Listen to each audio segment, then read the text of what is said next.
wasn't welcomed. Believe me, it was not with open whatsoever. Not from the regulars, not from the staff that was already there. They thought I was this pushy New Yorker that, thought I knew everything and wanted to change everything because it wasn't working. And it took them, it was like 2 years of infighting, I'd say. Wow. And tons of misogyny. Oh my God. Never in my life did I ever experience in the last 10 years the misogyny that I have dealt with being in this industry.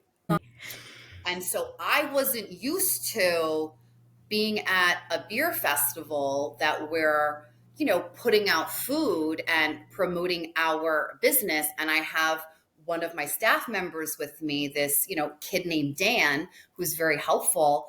And this person coming around and trying to sell us something, but directing it to Dan. Just directing it to Dan.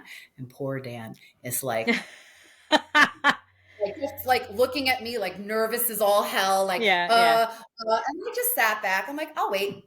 Yeah. Just lean back. And I just, waited for the conversation to come to a kind of a pause. And Dan's like terrified and like, well, you might want to talk to the owner. It's her.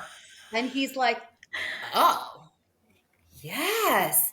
People with vaginas can own restaurants too. Yes. Wow. And that's just one example, or being introduced by my staff as Mike's wife. Like initially, that doesn't happen anymore, but there's so much like that, and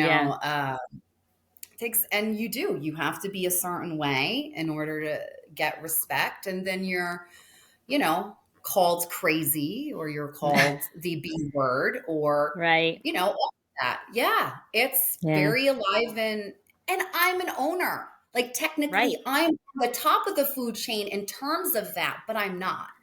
Right. And that's and that is just the reality. That is the reality of it, Yeah. It's crazy. The truth. Yeah, it is. And I really didn't know. I really honestly, it was such a surprise.